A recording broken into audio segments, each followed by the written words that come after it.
And the sky full of stars brings us back to Season 1, where we get a secret meeting between the Fraternal Order of Big-Chinned Blonde Men.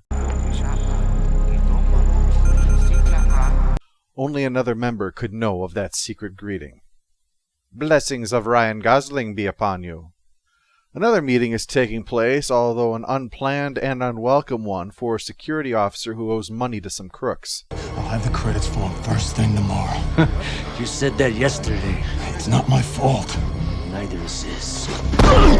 Oh, how is that even witty banter? It's witty because it's not your fault you got punched in the gut. But if it's not my fault, why'd you punch me in the gut?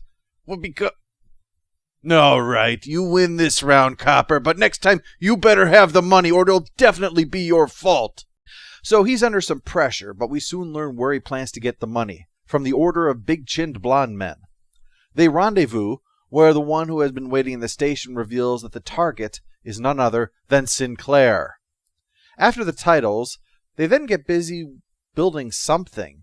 I'm not sure what that is, but I do know that if you're going to perpetuate an evil scheme, a little pre-crime bonding can go a long way towards establishing a healthy relationship. I mean, it's all about trust, when you're going to kidnap and probe somebody. Well, the poor security guard, Benson, is called before Sinclair and Garibaldi, and yeah, they know he's been breaking the rules about security and the casino. You're supposed to spend no more than 50 credits a week there. Now, they can't prove it, but everything indicates that he is. And that obviously makes him a security risk. He refuses to fess up, so Sinclair removes him from active duty. Now you know this is science fiction. If this was real, Sinclair would be lucky to remove Benson if he shot out a car window because he didn't like the bumper sticker. He's lying. I can tell. Everyone lies, Michael. Learned that from watching House. Over in MedLab, Dr. Franklin is giving Delenn a physical, purely to help him expand his understanding of Minbari medicine, and gives her a chance to inquire about his backstory. As discussed in the movie in the beginning, he used to hitchhike around the galaxy, trading his medical skills for passage. She also would like to know how he might have contributed to the war effort.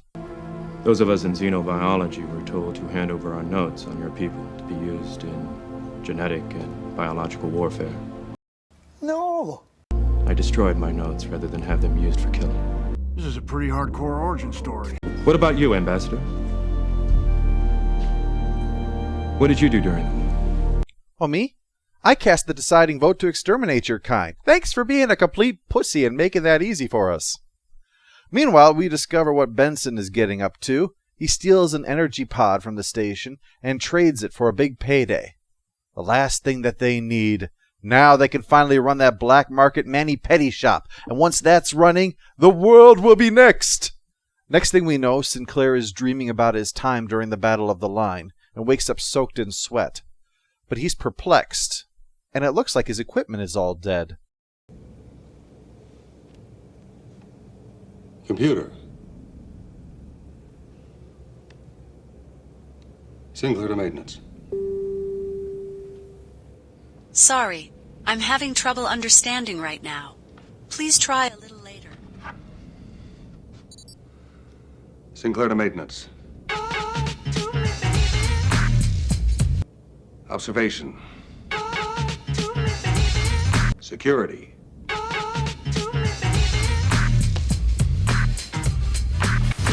Look at me, I'm skinny. It never stopped me from getting busy. I'm a freak. I like the girls with the boom. I once got busy in a Burger King bathroom. I'm crazy. Allow me to amaze me. They say I'm ugly, but it just don't faze me. I'm still getting in. Come on.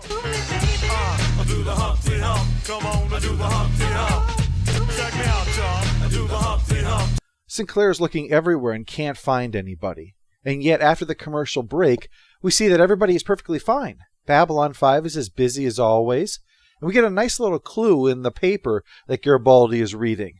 Besides things that you might expect, like the Home Guard attack being the big story, as well as a mention of the atomic explosion in San Diego and the cleanup and all of that, there's also a headline discussing the Psi Corps' unprecedented endorsement of the vice presidential candidate, aka future President Clark. And remember, we're barely a third of the way through Season 1 here, so that's worthy of a tip of the cap to put an Easter egg like that far in advance. Delenn visits Garibaldi because Sinclair did not show up for a meeting. So, where the hell is he? I'm still getting paid. I get laid by the ladies, you know I'm in charge. Both how I'm living and my nose is large. I get stupid. I shoot an arrow like Cupid. I use a word that don't mean nothing, like Luke did. I sang on duet. This is Commander Sinclair. All sectors report in. All sectors report. Yeah, he's still stuck on a station that says everybody is gone. Eventually, the computer comes online and confirms that, even though it says there's no evacuation of the station. It can only detect one other life form on board. So Sinclair heads there, and the villain provides a dramatic voice while playing with the lights. Maybe you're dead. Maybe you're in hell. Not that it matters much, Commander Sinclair, because wherever you are, wherever you go, you're mine. Maybe he didn't turn off the lights. Maybe you can't see the set because he chewed it all up. Your mind is in here with me, but your body is somewhere else, wrapped in cybernetic implants and pulse generators, all tied up in a cerebral matrix. A virtual reality cybernet. Then you're saying all of this is a simulation, not real. What is real, Commander? Alright, I know this one. Start looking for the red pill, Commander. The bad guy kills Garibaldi and brings him back to demonstrate, and then starts shocking Sinclair with some kind of pillar of pain thing for a while. Curious, we have the memories of your entire life to play around with, but your thoughts are rooted here in this station. It means a lot to you, doesn't it? You said we.